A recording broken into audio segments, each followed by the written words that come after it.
ಬರುವ ಈ ಕಡೆ ಈಗ ನಾವು ಒಂದು ಹೋರಾಟ ಮಾಡಿ ಬಂದಿದ್ದೀವಿ ಅವರಷ್ಟು ಸ್ಟೇಷನ್ ಮುಂದೆ.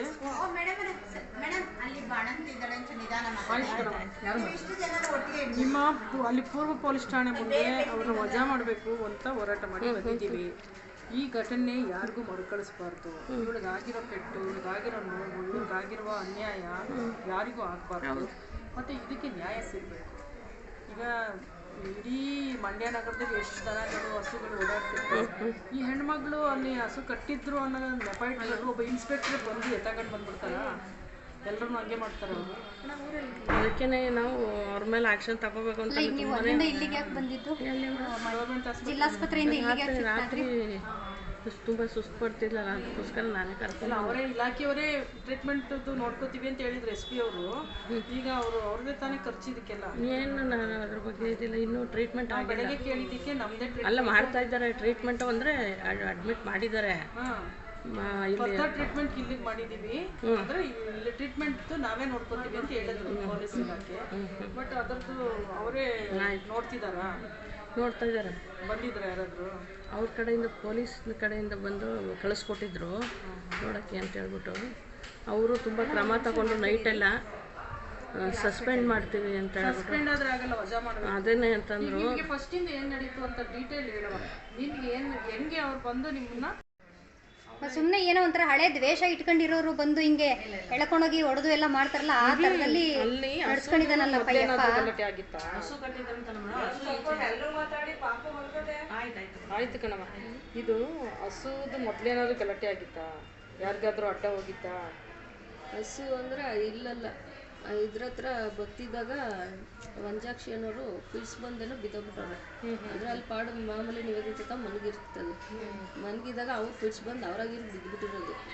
ಅದನ್ನು ಮಧ್ಯದಲ್ಲಿ ಬಂದಿವರು ಇವ್ದೇ ಹಸು ನೀವು ಹಳ್ಳ ಬತ್ತು ಅದಕ್ಕೆ ಬಿದ್ದುಬಿಟ್ಟೆ ನೀವುದೇ ಇದೆ ಅಂತ ಕಂಪ್ಲೇಂಟ್ ಆಗಿತ್ತು. ಆಗ ಪೊಲೀಸ್ ಸ್ಟೇಷನಲ್ಲಿ ಎಲ್ಲ ಇದಾಗಿತ್ತು. ಹಸು ಹಳ್ಳ ಬರೋದೆಲ್ಲ ಒಂದು ಕೇಸ್ ಆಗಿದೆ ಅಂತ. ಹಸು ಹಳ್ಳನೂ ಬಂದಿರಲಿಲ್ಲ, ಏನಿಲ್ಲ, ಕ್ಯಾಮ್ರಾ ಬಂದಿದ್ದು. ಈಗ ಅಲ್ಲಿಗೆ ಹಸು ಕಟ್ಟಿದ್ವಲ್ಲ, ಅಲ್ಲಿ ರೆಡಿ ಮಾಡಿಸ್ತಾ ಇದ್ದೆ ಜಾಗ. ಅದು ಒಂದು ಹಸು ಮಾತ್ರ ಅದೇ ಅರ್ಧ ಪೂರ್ತಿನೂ ಹೋಗಿಲ್ಲ, ಅರ್ಧ ಮಾತ್ರ ಹೋಗಿರೋದು ರಸ್ತೆ ಕಡೆಗೆ.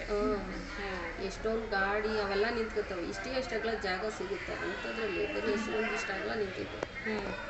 ತಮ್ಮ ಅಂತಂದರು. ಸರ್ ಇಲ್ಲ ಸರ್, ಹಸು ಒಳಗೆ ಕಟ್ಟೋಕ್ಕೆ ಕಲ್ಲು ಹಾಕ್ತವ್ರೆ ಇಲ್ಲ, ಹೊತ್ತು ಕೆಟ್ಟಾಗ ಬೇಕು ಎಂಟು ಮಾಡಿಬಿಟ್ಟು ಇನ್ನೊಬ್ರು ಹೇಳಿದ್ರು. ಇಲ್ಲ ಸರ್ ಏನು ಕರ್ಕೊಳ್ತೀರ ಅವ್ರಿಗೆ ಕ್ಲೀನಾಗಿ ಹೇಳ್ತೀನಿ, ನಾನು ಎಲ್ಲ ಬರ್ಸ್ಕೊಂಡು ಕಳಿಸ್ತಾರೆ ಅಂತ. ಅದು ನಡೀಲಿ ಇಲ್ಲ ಹೇಳಿ ಸರ್, ಇಲ್ಲಿ ಬರ್ತಾರೆ ನಾವು ಇಲ್ಲ ಅಂದ್ಬಿಟ್ಟು ಇದು ಮಾಡಿದ್ರು.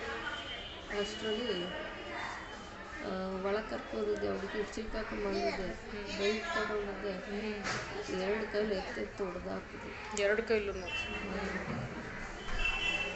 ಏನು ಕಾರಣ ಕೊಟ್ಟರು ನಿಮ್ಗೆ ಹೊಡೆಯೋದಕ್ಕೆ? ಏನು ಕಾರಣ ಕೊಟ್ಟರು? ಏನು ಕಾರಣ ಕೊಟ್ಟಿಲ್ಲ. ಹಸು ಈಚೆ ಕಟ್ತೀಯ ಅಂತ. ಎಷ್ಟು ಹೊತ್ತು ಹೊಡೆದ್ರು? ಸುಮಾರು ಒಂದು 15 ಏಟು ಅಷ್ಟು. 15 ಏಟು ಅಂದರೆ ಹೊಡಿತಾನೆ ಇದ್ರು, ಯಾರೂ ಏನು ಬಂದು ಬಿಡಿಸ್ಲಿಲ್ಲ. ನಿಮ್ಮ ತಾಯಿಯವ್ರು ಬಂದು ಆಚೆ ಕಡೆಯಿಂದ ಕೂಕೊಂಡ್ರು ಅಲ್ವಾ? ತೆಗ್ಸಿ ಬಾಗಿಲು ತೆಗ್ಸಿ ಅಂತ. ಅದು ಜ್ಞಾನ ಅಮ್ಮ ಬಂದಿದ್ದಾರೆ ಅಲ್ಲಿ ಅವರು ಅಂದರೆ ನಿಮಗೆ 15 ಏಟು, ಸುಮಾರು 15-20 ಏಟು ಹೊಡೆಯೋವರೆಗೂ ಅಲ್ಲಿ ಇದ್ದಂಥ ಯಾರೂ ನಿಮಗೆ ಬಿಡ್ಸಕ್ಕೆ ಬಂದಿಲ್ಲ. ಅವರೇನೇ ಲಾಕ್ ಮಾಡ್ಕೊಂಡಿದ್ದಾರಲ್ಲ ಒಳಗಡೆಯಿಂದ. ಆಮೇಲೆ ಏನು ಅವನೇನೆ ಹೊಡೆಯೋದು ನಿಲ್ಸಿದ್ನಾ? ಏನಾಯ್ತು? ಅದೇನ ತಲೆ ಸುತ್ತ ಬಿದ್ದೋಗಿದೆ. ಆಮೇಲೆ ಏನಾಯ್ತು?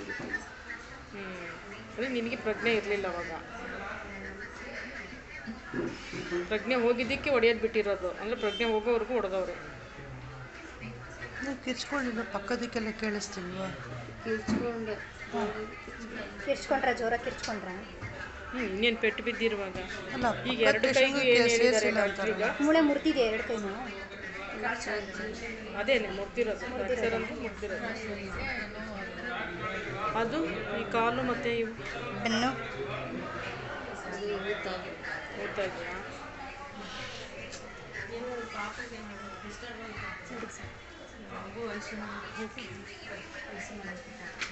ಏನು ಗೊತ್ತಾ,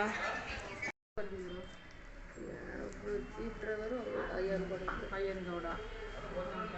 ಬಟ್ ನೀವು ಅಲ್ಲಿ ಹತ್ತಲ್ಲ ಅಂತ ಗಲಾಟೆ ಮಾಡಿದ್ರ, ಹತ್ತಲ್ಲ ಅಂತ ವಾದ ಮಾಡಿದ್ರ, ಏನಂದ್ರ ಅದಕ್ಕೆ?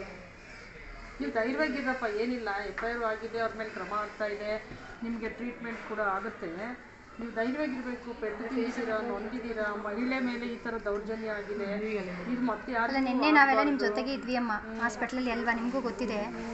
ದೊಡ್ಡ ಆಸ್ಪತ್ರೆಯಲ್ಲಿ 11:30 12 ಗಂಟೆ ಗಂಟ ಅವ್ರಿಗೆ ಶಿಕ್ಷೆ ನಿಮ್ಮ ಜೊತೆಗೆ ಇದ್ದು ಎಲ್ಲ ಮಾಡಿ ಹೋಗಿದ್ದೀವಿ.